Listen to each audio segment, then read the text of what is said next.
days maximum. Okay, so it's a multifactorial disease. There is no direct cause and effect in the psoriasis. There is role of environmental factors, genetic factors, and various immunological factors in development of these lesions. The characteristic lesions are characterized by red, scaly, sharply demarcated, indurated papules and plaques, which are usually present on extensor surfaces.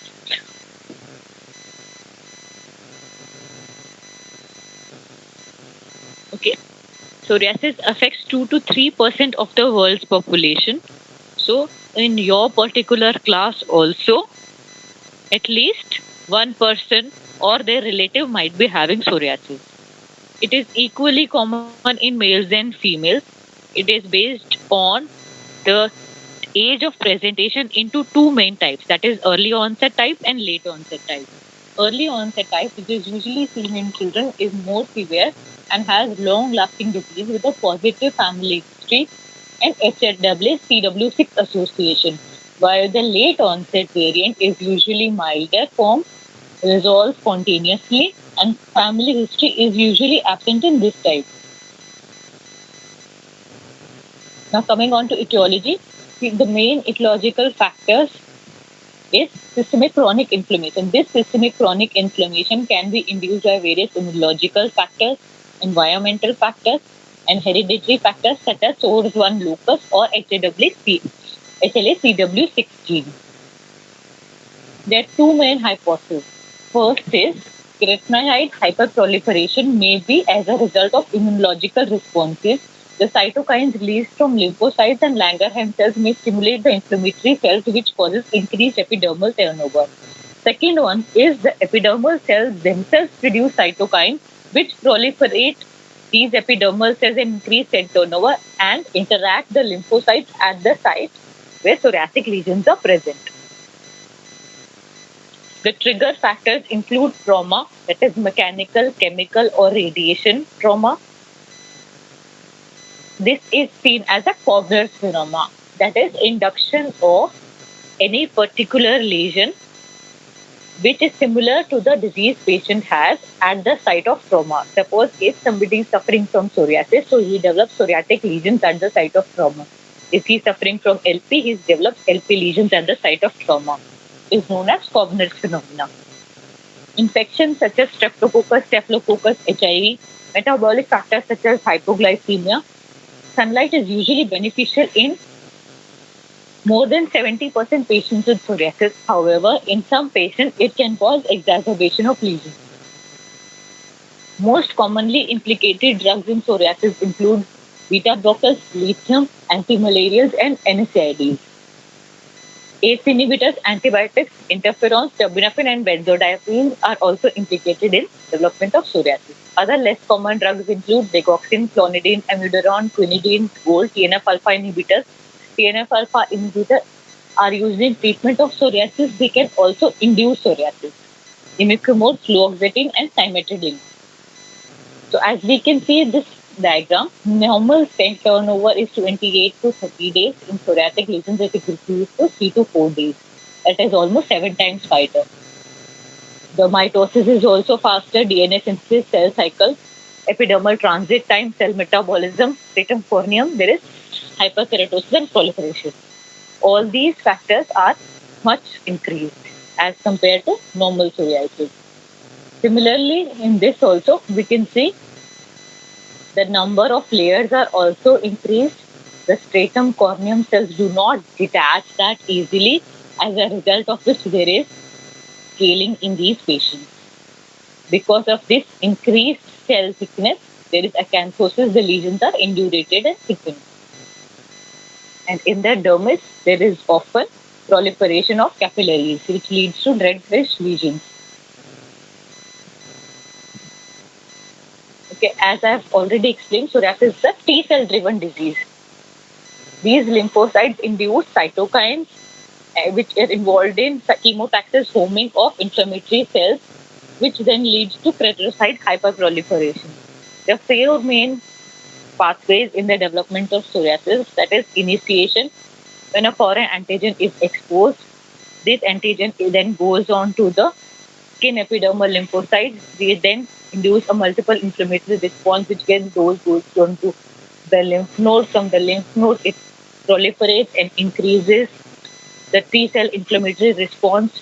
There is homing of lymphocytes to that particular size. Thereafter, the adaptive immune response starts, which leads to production of various inflammatory cells into the skin as well as epidermal hyperproliferation. Okay, so this is a non-lesional psoriatic skin and this is a psoriasis flap. You can see the change in the thickness of these lesions. The size of the capillary is much larger and it is dilated here. So after there is a defect in skin barrier, the self-DNA they goes on to bind to the dendritic cell. This dendritic cell then turns from immature to mature dendritic cell, which then goes on to the lymph node, induces Th17, Th1, and Th22 immune response. This Th17 cell leads to release of interleukin 17, interleukin 22, interleukin 21. Th1 response leads to TNF alpha. These TNF alpha inhibitors are used in treatment of psoriasis. Interleukin 22, interleukin 22, interleukin 17, and interleukin 21 antibodies against these are also used in treatment of psoriasis. These further cause proliferation of the epidermis as seen in this photograph. So here we can see the initiation, the innate immune response, the adaptive immune response, and the autoamplificatory loop, which leads to epidermal hyperproliferation. It is not very important to go into the details. Just remember there are three main cells, Th17, Th1, and Th22, as you will be studying about these three in the treatment of psoriasis with biologic therapy. Okay, this I have already explained. There is no need to go into so much of details. Now coming on to the classical side. It usually presents as reddish raised papules or plaques with scaling. The new lesions usually develop at the site of trauma. There is sometimes after the trauma, there is clearing of lesions. That is known as reverse Koebner. In actual Koebner's phenomena, the new lesions develop. In reverse Koebner's phenomena, the lesions clear after trauma.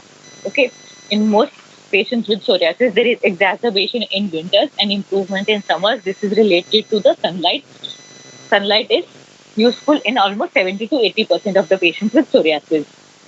10 to 20% of these patients may have joint deformity, stiffness, and joint pain. And family history may be also present. Now coming on to variants of psoriasis. Psoriasis vulgaris or the common plaque psoriasis variant. This is the most common variant. It presents with erythemata, scaly, papules, and plaques. Okay, the lesions are usually well demarcated and have silvery white scale. The silvery white scale is very characteristic of psoriasis. Whenever you're describing a lesion of psoriasis, it is important to mention it is erythematous, it is lapule or plaque, depending on the size of the lesion, as well as what type of scale is present on the lesion. It is adherent silvery white scale. Okay, so these are the three cardinal features: erythema, induration, and scaling. They are used to measure the severity of psoriasis in PASI score. Psoriasis area and severity score. Therein we measure the erythema, induration, and scaling of the disease. It is mostly seen in extensor areas, that is elbows, knees, scalp, lumbosacral area, interdigital clefts. Palms and soles can also be involved. Now, Auspitz sign, this is a frequently asked question in your exam. How to demonstrate a Grattage test and what is Auspitz sign? So what do we do? In Auspitz sign, we scrape a psoriatic lesion with a blunt glass slide. Okay. And on removing, there is silvery scales followed by appearance of a glistening transparent membrane or a Berkeley's membrane. This membrane represents the dermoepidermal junction. On removing this Berkeley's membrane, there are multiple bleeding pinpoints, that is the dermal capillaries. It is usually seen in all types of psoriasis except pustular psoriasis and invert psoriasis. Okay, so what is Grattage test? Grattage test is when you are eliciting an Auspitz sign, the coherence of scales is seen as in one scratches the candle. So that is a candle grease sign. Now, guttate psoriasis. In guttate means raindrop-like. Multiple pinpoint raindrop-like lesions are seen. It is usually seen in children and associated with streptococcal sore throat. It has a very good prognosis as compared to other types of psoriasis. Now, pustular psoriasis, herein there is a large area of erythema followed by crops of pustules. These coalesce to form lakes of pus, as seen in this diagram. The patient is often stiff and there is metabolic derangement. It can be associated with fever. Now, pustular psoriasis can be divided into two types, generalized variant or localized variant. Generalized variant, the acute pustular psoriatic variant, that is von Zumbusch type, or pustular psoriasis of pregnancy known as impetigo herpetiformis. Localized variant can further be divided into palmoplantar pustulosis, where there are pustules of palms and soles, and acrodermatitis continua of Helicobacter. In this diagram, we can see acrodermatitis continua of Helicobacter, wherein the lesion starts at the tip of the finger and gradually extend proximally, leading to the loss of the nail completely. Now, erythrodermic psoriasis, there is generalized erythema and scaling involving more than 90% of the body surface area. Because of such large areas involved, it may be associated with temperature abnormalities and other metabolic abnormalities such as dehydration, hyponatremia, hypokalemia. It may be secondary to the larger area involvement. Follicular psoriasis, herein follicular papules are seen in trunk and extremities. In linear psoriasis, there is distribution of psoriasis along the line of blast pores. In annular psoriasis, the lesions are annular with clearing in the center. In rheumatoid psoriasis, the lesions are cone-shaped. They can be elephantine, that is thick grayish lesions as in skin of an elephant, or ostraceous scaling where the lesions become much thicker like a shell of a oyster. Now coming on to the distributional variation, that is scalp psoriasis, that is lesions are mostly seen on the scalp. They extend beyond the margins of the scalp as compared to seborrheic dermatitis. Here the lesions are extending beyond the margins of the scalp. In seborrheic dermatitis, the scales are yellow, greasy. Here the scales are white, powdery. The erythema is much more significant. Palm and sole psoriasis, in compared to eczema, the lesions are well demarcated. The erythema is much deeper and the scaling is thicker. Inverse psoriasis is usually seen in flexural areas, mostly inguinal area, inframammary area, and axillary area. Because these areas remain occluded and moist, there is loss of scaling and there is intense erythema. Now coming on to mucosal psoriasis. Mucosal psoriasis presents as geographic tongue or benign migratory glossitis or fissured tongue. Nail psoriasis, nails are involved in 25 to 50% of the patients, and the patients who have nail psoriasis have increased risk of developing psoriatic arthritis. Nail changes in psoriasis can be divided into nail matrix changes or nail bed changes. Okay, nail matrix changes include pitting, ridges, views line, tracheonychia, red spot in lunula, and leukonychia. Nail bed change includes subungual hyperkeratosis, splinter hemorrhages, Oldorff sign, and distal onycholysis. This pitting usually arises as a result of parakeratosis. I'll teach you about parakeratosis later. These parakeratotic cells get sloughed off and leave a pit. So if these parakeratotic cells extend longitudinally, they leave a ridge. Okay, views lines, these are transverse grooves because of extension of pitting. Tracheonychia, that is 20 nail dystrophy. These nails have sandpaper consistency. Red spot occurs due to increased vascularity, and leukonychia occurs due to parakeratosis in ventral and intermediate manner. Now coming on to nail bed changes, subungual hyperkeratosis, splinter hemorrhages due to increased vascularity. Thalmal patch is a focal nail bed parakeratosis which leads to onycholysis, wherein the serum debris accumulate and become entrapped. This is surrounded by the normal skin and leaves the oil drop like lesion. Distal onycholysis, this occurs as a result when air becomes trapped at the distal ends. It leaves a whitish shadow is often accommodated by a erythematous border as compared to fungal infection wherein the erythematous border may not be seen in onycholysis. So here we can see pitting. These are the pits in the nail plate. In the second photograph, we can see subungual hyperkeratosis. Herein we can see splinter hemorrhages. This is a yes. It's the early abuse line, and this is onycholysis. Now coming on to psoriatic arthritis, it is seen in 5 to 10% of the psoriatic patients. It is classified into 5 main types. That is classical digital interphalangeal arthropathy, asymmetrical oligoarthritis, symmetrical rheumatoid arthritis like polyarthritis, psoriatic spondylitis with or without sacroiliitis, and arthritis mutilans. Amongst these, most common is asymmetrical oligoarthritis. Is asymmetrical involvement of the distal interphalangeal joint and proximal interphalangeal joint. Okay, this is a sausage disease, diffuse thickening of the finger, which extends from the proximal to distal interphalangeal joint.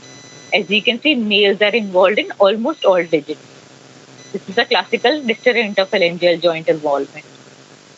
Herein we can see X-ray involvement of distal and proximal joint. This is a classical arthritis mutilans, when there is the complete destruction of the joint. Now, psoriasis in children, it is more common in girls. It is more pruritic. The lesions are often thinner, softer, and less scaly, and usually precipitated by streptococcal sore throat infection, usually self-limiting. Patient involvement is much more common as compared to adults. And other severe variants like erythroderma, arthropathy, pustular psoriasis are often rare. Now, histopathologically, there are few important features which you need to remember. Parakeratosis is normally stratum corneum cells, they are non-nucleated. If these stratum corneum cells become nucleated, they have retained their nucleus, then it is known as parakeratosis. Okay, microabscesses in Monroe in the stratum corneum. There is accumulation of neutrophils in the stratum corneum. There is an often absence of granular layer because of increased cell turnover. The granular layer is absent and there is thickening of the stratum cornea with retained nuclei. There is elongation of retirages or acanthosis with a camel foot-like appearance. There is suprapapillary thinning. And in the spinosum, if these neutrophils accumulate, these are known as spongiform pustules of Kogus. In the dermis, there is tortuous and dilated capillaries and superficial perivascular inflammatory infiltrate. Here we can see this diagram, we can see the camel foot-like retirages. There is increased dilated capillaries. There is parakeratosis, hypogranulosis, and this area of micromunro abscess is also seen. There is multiple neutrophils accumulated in the cornea. Here also, subcorneal layer, there are multiple neutrophils. Is acanthosis and inflammatory infiltrate in the dermis. This is known as suprapapillary thinning. Because of this suprapapillary thinning, you see pinpoint capillaries on showing an Auschwitz sign. This is suprapapillary thinning. There is very few layers of skin above the dermal papilla. Now, psoriasis has often been associated with metabolic syndrome, other cardiovascular diseases like myocardial infarction, stroke, diabetes, mood disorders such as anxiety, depression, suicide, and gastrointestinal diseases like Crohn's disease.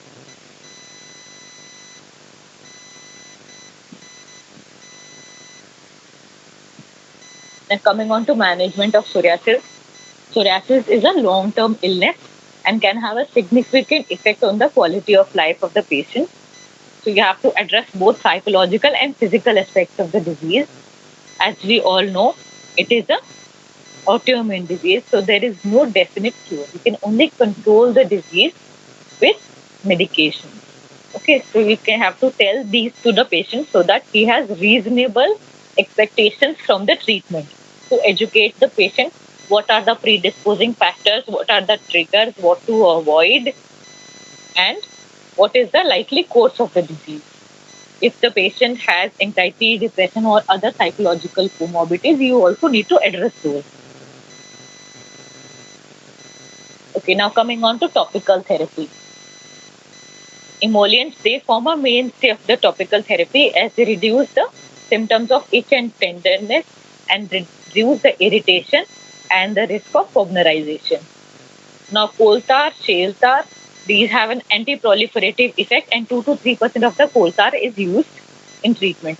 Tar preparations often stain the clothes. These days, non-staining tar preparations are also available. Anthralin. Anthralin also reduces the epidermal proliferation and keratinization and often stains clothes and is irritant. So anthralin therapy should be used for a short period of time. Salicylic acid is a keratolytic and can be used as an adjuvant to other topical therapy. Topical corticosteroids form the mainstay of the topical therapy, particularly in patients with plaque psoriasis. Topical corticosteroid has an anti-inflammatory, anti-proliferative, and immunosuppressive action.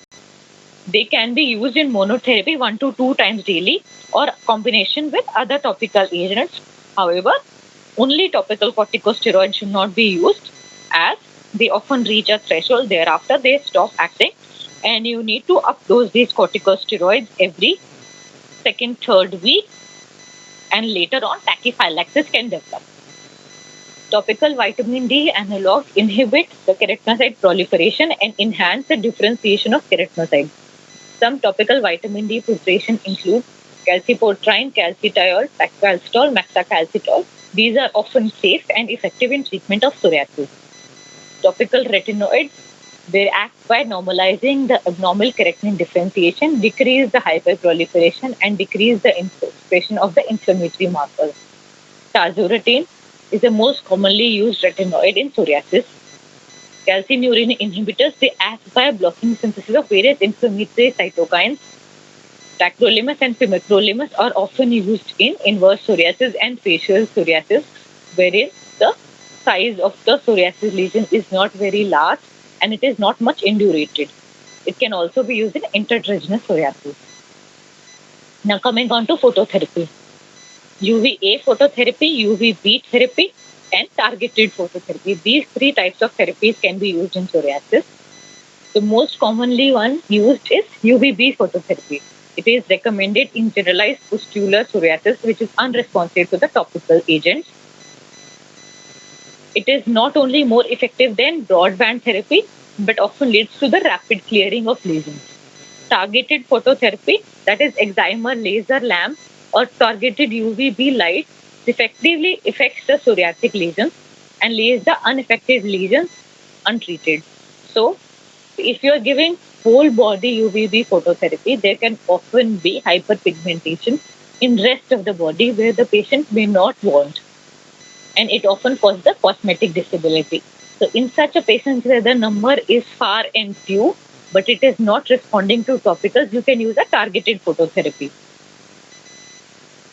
It is very effective in palm and toe lesions and scalp psoriasis.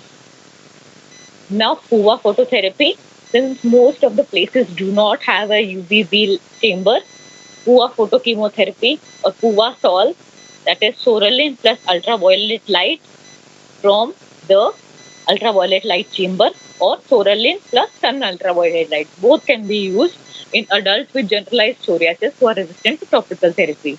Contraindications include patients who have lupus erythematosus, porphyria, or xeroderma pigmentosum. In this, what we do is we give 8-methoxysorolin in the dose of 0.4 to 0.6 milligram per kg body weight 1 to 2 hours before the exposure to ultraviolet A.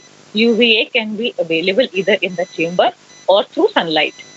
Okay, other 2 forms of sorolin, such as trimethylsorolin or 5-methoxysorolin, are also available, but most commonly used is Octamop, that is 8-methoxysorolin.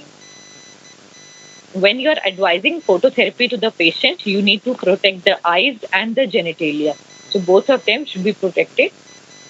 PUA phototherapy is recommended 2 to 3 times per week, that is every alternative day or every third day, not more than that. In topica PUA therapy, what we do is instead of the oral 8-methoxysorlin, we apply topical 8-methoxysorlin at the site of the lesion and then expose to sunlight.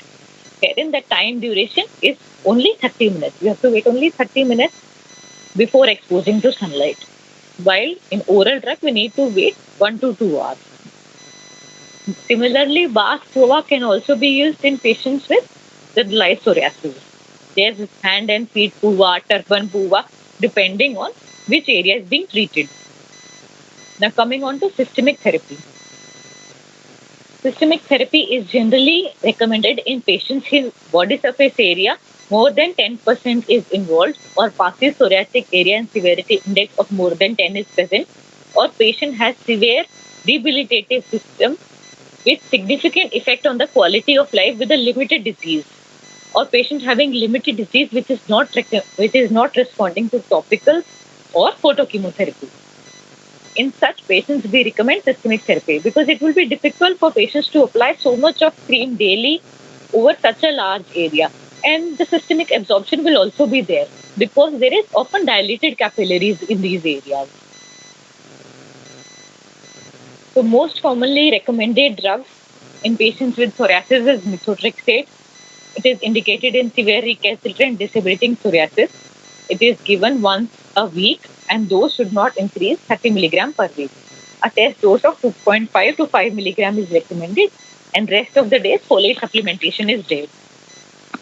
The cyclosporin is usually recommended in patients with erythrodermic psoriasis, pustular psoriasis, and palmoplantar psoriasis or psoriasis not responding to methotrexate because this is comparatively more expensive drug. It is recommended in the dose of 2 to 5 mg per kg per day in 2 divided doses.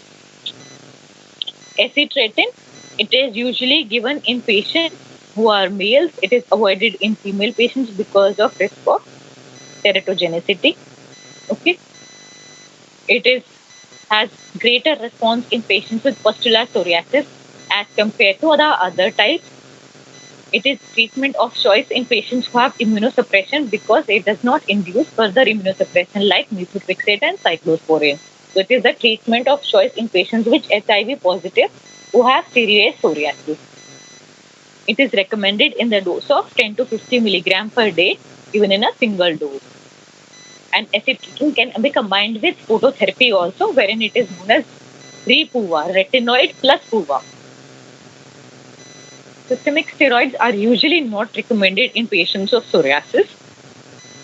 They have a role in uncontrolled erythroderma, which is causing metabolic complication, generalized pustular psoriasis or von Zumbusch type, pustular psoriasis in pregnancy.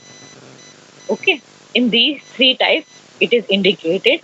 It may also be used in hyperacute polyarthritis, wherein steroids may be needed to control the joint symptoms. For skin symptoms, it is recommended in uncontrolled erythroderma with metabolic complication, generalized pustular psoriasis von Zumbusch type with metabolic derangement, and drug of choice in pustular psoriasis of pregnancy.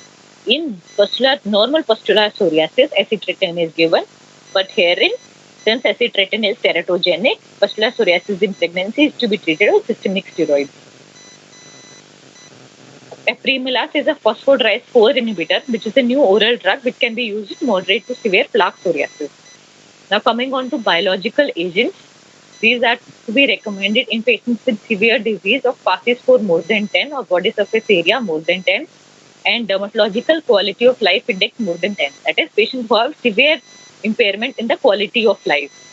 Patients who have failed to respond to other systemic therapies like cyclosporin and methotrexate because these are comparatively costlier. These are also not curative. So if you give biologic, doesn't mean the patient won't develop psoriatic lesions anymore. Patient will still develop psoriatic lesions, but for the time being, while you are giving, the patient will be free of the disease. Okay, these are the common biological agents which are licensed for treatment in psoriasis. Etanercept, it is a fully human TNF alpha fusion protein. Infliximab is a chimeric human antibody against TNF alpha. Adalimumab is a infliximab is a chimeric human antibody. Adalimumab is fully human. Ustekinumab is human recombinant to IL-1223. Alifacept is not available anymore. Secukinumab is mostly used these days. It is an anti-interleukin 17 monoclonal antibody. So among these, the most commonly used one these days is secukinumab, followed by etanercept and adalimumab. Infliximab has more side effects because it's a chimeric antibody, so it is also less used. So if the patient has stable disease, but if it is not very severe, then we can give etanercept or adalimumab. If patient requires a rapid control, then infliximab is better as compared to etanercept. In patients with pustular lesions, infliximab is to be preferred, but infliximab on a long-term use develops antibody against itself, so can be used for a short time only. Secukinumab and secukinumab are second-line biologics. These days, they're often in use for the rapid control of psoriasis as compared to the previous drug. Other therapies which are still in pipeline include briakinumab, ixekizumab, brodalumab, certolizumab, tofacitinib, ponesimod. These are still under investigation. Some of them, the market ixekizumab will be available by this year end, and some of these will also be available very soon. Now, few questions for all of you. Please start answering. Okay, what is known? The appearance of punctate bleeding spots when psoriasis scales are scraped off is known as Nikolsky sign, Crowe sign, Auspitz sign, or Darrier sign. Okay, yes, this is Auspitz sign. Crowe sign is axillary frecking. It is seen in neurofibromatosis. Nikolsky sign is induction of blisters in patients with pemphigus. And Darrier sign we'll read about later. Okay, psoriasis is exacerbated by lithium beta blocker, antimalarials, or all of the above. All of the above.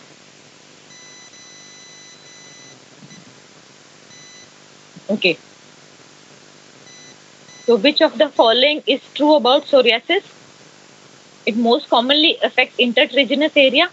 The plaques have diffuse edge, does not occur before the age of 10, may follow streptococcal infections. In the area under the breast, it is characterized by dry silvery scales. Which of these 5 statements is true? Yes, may follow streptococcal infections is true. Most commonly, it involves the extensors. The plaques have a sharply demarcated edge, can occur before the age of 10, may follow streptococcal sore throat in guttate lesions, and the lesions under the breast have no scales. They usually present as erythematous lesions. Okay, question 4. Patient with erythematous scaly lesions on the extensor surface of elbows and knees. The clinical diagnosis can be obtained by which of these?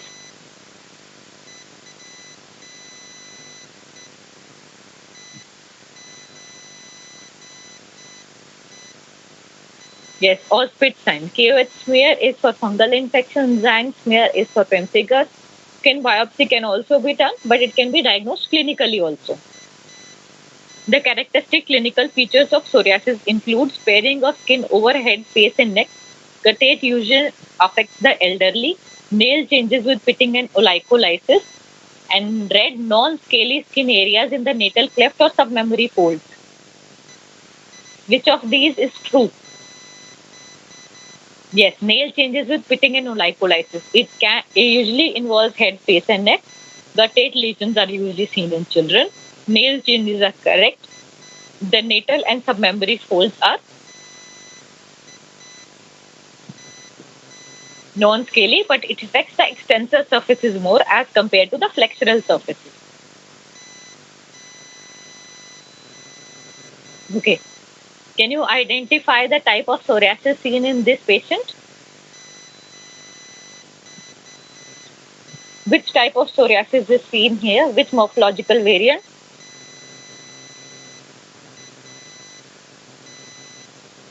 Guttate. Yes, this is correct. Guttate type. As you can see, guttate means multiple small raindrop-like lesions. Okay, the size of the lesions is comparatively smaller as compared to classical psoriasis. Now, what is the sign seen here? Okay, there is separation of the nail plate from the nail bed with its erythematous edge. So this is onycholysis, and this spot is oil spot. There is no fuse line here. So this is onycholysis, and this is oil spot on the nail.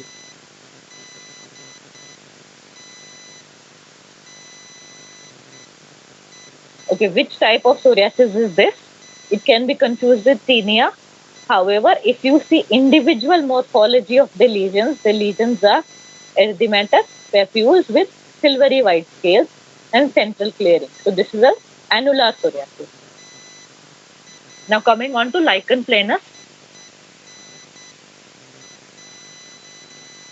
Lichen planus is a chronic inflammatory disease wherein the etiology is often unknown and affects the skin mucous membrane, hair, and nails.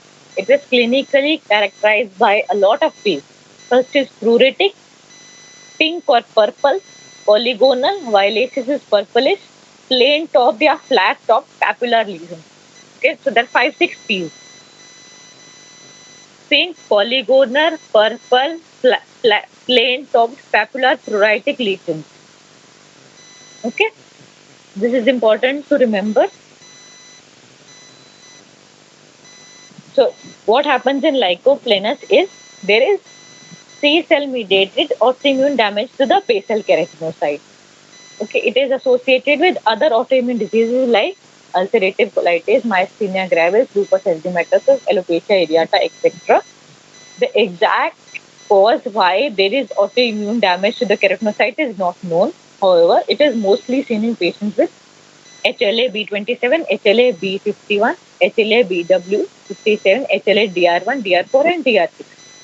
In genetically predisposed individuals, what happens is antigen, which can be a self-peptide or an exogenous agent like drugs, contact allergen, virus, or bacteria, can induce an inflammatory response. The most commonly implicated drugs in lichen planus include antimicrobials such as INH, ethambutol, griseofulvin, antihypertensives like ACE inhibitors and beta blockers, antimalarials, NSAIDs, antidepressants, anticonvulsants, diuretics, gold, TNF-alpha inhibitors, and hypoglycemic agents. These TNF-alpha inhibitors, also like psoriasis, can induce lichen planus and are used in treatment of lichen planus also. Okay, other exogenous factors which can induce an inflammatory response include viruses such as hepatitis C virus, which was associated with oral LP, human herpes virus 6, vaccination with HBV, included influenza, MMR, DPT, Helicobacter pylori, contact allergens like dental amalgams, mercury, gold, copper, and drugs. So what happens is a new antigen which can be a self-peptide or induced by systemic drug, contact allergen, trauma, infection. This is processed by the antigen-presenting cells present in the skin and this presented to the T lymphocyte. This T lymphocyte produces interferon gamma and intracellular adhesion molecule and facilitates the interaction between the lymphocytes and keratinocytes. And this results in diapetesis of the inflammatory cells towards the dermoepidermal junction and band-like inflammation along the dermoepidermal junction. So these band-like inflammation of CD8 positive T lymphocytes, they go expansion and damage the basement membrane. Okay, so once they come near the basement membrane, they release a lot of proteolytic cells and cause apoptosis, lysis of the cells, disrupt the basement membrane and induce a cytotoxic damage to the keratinocyte. Okay. Now coming on to clinical features. The pruritus can be mild to severe depending on the type of lichen planus. Lesions are classically polygonal, purple, flat top papules. This has already been described. On the surface, you may see a network of fine white crisscross striations. These lines are known as Wickham striae. They are mostly seen in the oral cavity but can be seen in skin lesions also. If you apply a oil drop and then see it with the magnifying lens. Okay, these papules often coalesce to form larger plaques. Kovner's phenomena is also seen as in patients with psoriasis. The most common sites here are flexors as compared to psoriasis, which is involves the extensive hair flexor surface of wrist, forearm, hand, leg, neck, and other sacral areas is involved. Oral mucosa, genital mucosa, scalp, and nails can also be involved. It can also involve the hair and cause hair loss. Okay. Here we can see the classical violaceous plain top papules with these lesions in a straight line or a Kovner's phenomena. In this diagram, the lesions are more pinkish than violaceous. However, you can appreciate the multiple crisscross white become stripes on the top of the lesion. Now coming on to nail lichen planus. Nail lichen planus is seen in 10% of the patients. It presents as thin longitudinal ridges or fissuring as seen in the first photograph. These are thin longitudinal ridging and fissuring pterygium formation, that is, this nail fold attaches itself through the nail blade towards the proximal fold. Okay, this nail fold here is attaching itself to the nail bed. Yellowish discoloration of the nail, onycholysis, that is separation of the nail from the nail bed. Nails are usually thinned as compared to thickened, but subungual hyperkeratosis can be there, and 20 nail dystrophy. Okay, 20 nail dystrophy or tracheonychia, the causes include psoriasis, lichen planus, and alopecia areata. In the last photograph, you can see complete destruction of the nail. You cannot, anonychia is there, complete anonychia. There is no nail left at all. Okay, the first photograph shows nail plate ridging. Second photograph shows pterygium formation. Third photograph shows diffuse lines and yellowish discoloration of the nail plate and nail plate crumbling. Fourth photograph shows anonychia, complete anonychia. If half the nail is still present, this is partial anonychia.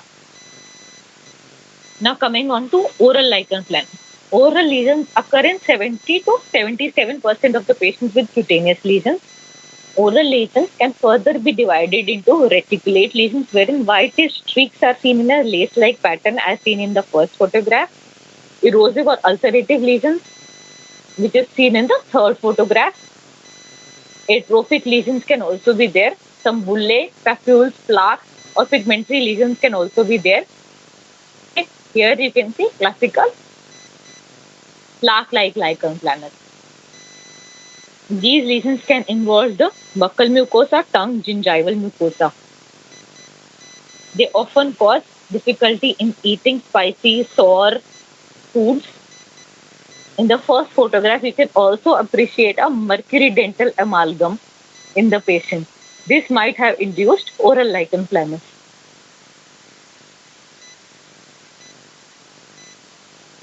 Now coming into Lycus cyanoparieris, herein multiple follicular violaceous papules occur on the scalp with subsequent loss of hair and scarring alopecia. This scarring alopecia is irreversible. So once it has occurred, you cannot make the hair grow back again as this area is completely scarred. But you can prevent other areas from developing lichen planopilaris by systemic therapy. Genital lichen planus, it is more common in males, and in classical annular lesion may be seen on the glans pedis. In females, erosive lesions are seen in the vagina. It may be associated with oral lesions, and chronic genital lichen planus can often be associated with leukoplakia or squamous cell carcinoma. Less than 5% of the patients. Now coming on to histopathology. See, what is the difference between parakeratosis and hyperkeratosis? In hyperkeratosis, stratum corneum is thick, but nucleus is not there. In parakeratosis, nucleus is there. Okay. In psoriasis, what happens is parakeratosis. In lichen planus, hyperkeratosis. In psoriasis, there is hypogranulosis. The granular layer is thinned out. Here, there is wedge-shaped hypergranulosis. Okay. Hypogranulosis in psoriasis, hyper in lichen planus. Acanthosis is seen in both. Here, the retinal ridges become sawtooth. There, the dermal papilla Suprapapillary thinning is there, but the red ridges are camel foot shaped. There is liquefactive degeneration of the basal layer and band-like infiltrate in the papillary dermis. In addition, civet or colloid bodies, which are dyskeratotic keratinocytes, can also be seen in the lower epidermis or upper dermis. Okay, this is not a very clear photograph, but you can appreciate there is on the top. What can you see? Hyperkeratosis. Okay, then there is hypergranulosis. The rete ridges are sawtooth shaped. There is intense inflammatory infiltrate. In some of the areas, you cannot make out where the basement membrane is ending, where the inflammatory infiltrate is starting. Okay, the inflammatory infiltrate is very dense. See, about the prognosis, the lesions are usually self-limiting. They result with hyperpigmentation within 3 to 9 months. However, recurrences can occur. Oral lesions may be treatment, as told earlier, can lead to squamous cell carcinoma or leukoplegia, erythroplakia in less than 5% of the patients. Scarring alopecia can occur in patients with lichen planopilaris. Treatment mostly is potent topical corticosteroid, topical calcineurin inhibitors like tacrolimus, pamacrolimus. Intralesional corticosteroids can be used in hypertrophic lichen planus. Phototherapy is recommended in patients with multiple lesions or severe extensive disease, narrowband UVB therapy, PUA therapy, or UVA therapy, or targeted phototherapy like 300 nanometer excimer light therapy can also be used. Systemic therapy is recommended for acute generalized lichen planus and recalcitrant lichen planus. It is not recommended in all patients, and the treatment includes antihistaminic because the lesions are often very pruritic as compared to psoriasis. You can give systemic corticosteroids, I think oral prednisolone at the dose of 0.5 to 1 milligram for 2 to 6 weeks. Thereafter, you can start tapering the oral prednisolone. Intralesional triamcinolone can also be used. Acitretin, grisofulvin, metronidazole, cyclosporin, they can also be used. Other drugs which are less commonly used are hydroxychloroquine. It is mostly recommended in patients with lichen planopilaris. Oral sulfasalazine, it is not recommended much these days. Low dose oral methotrexate, cyclosporin, MMF, thalidomide, and TNF alpha inhibitors like alifacept, etanercept, and dapsone is used in patients with oral lichen planus, less common in patients with cutaneous lichen planus. Now, coming on to the last topic for today, that is pityriasis rubra pilaris. The etiology of PRP is unknown. It is usually believed to be streptococcal superantigen role and can have a familial predisposition. Drugs like imatinib has also induced PRP in some patients. It can often be seen in patients with HIV. Okay, it presents as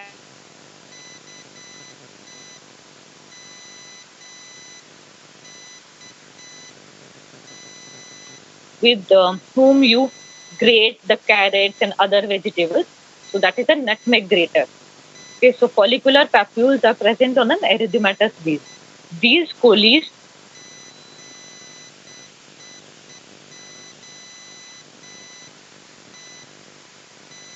PRP. When these lesions are present on palms and soles, they often have an orangish hue and orangish waxy keratoderm markers, which is known as PRP sandal. In scalp also, it can resemble seborrheic dermatitis. The lesions usually progress in a cephalocaudal progression, that is, starts from the head and goes downwards, can lead to erythroderma with few islands of sparing. Okay, so it is classified into 5 main types: adult one, juvenile one, and variable. Adult, there is a generalized variant or a localized variant. Similarly, in juvenile, there is a generalized variant or a localized variant. There is a last HIV associated variant. The classical adult variant has a cephalocaudal progression and classical lesions. Atypical adult form usually has ichthyosiform lesions, keratoderma, and the lesions are mostly present in elbows, knees, and these sides. They are not present throughout the body. Similarly, in circumcised variant, the lesions are also present in elbows, knees, and usually starts before puberty. Classical juvenile variant is also cephalocaudal progression, usually peaks within the first 2 years of life. and extends in adolescence. Atypical juvenile variant, herein multiple patches may be seen throughout the body, but there is no cephalocaudal progression. They can have scleroderma-like changes also. Now, HIV associated can present with all of these features. Okay, mostly it presents like a type 1 disease. In addition, they may have severe acne conglobata and follicular pines, hidradenitis suppurativa, and other follicular diseases. The most common one is classical adult one, followed by the circumscribed juvenile one. Okay, that's it for today.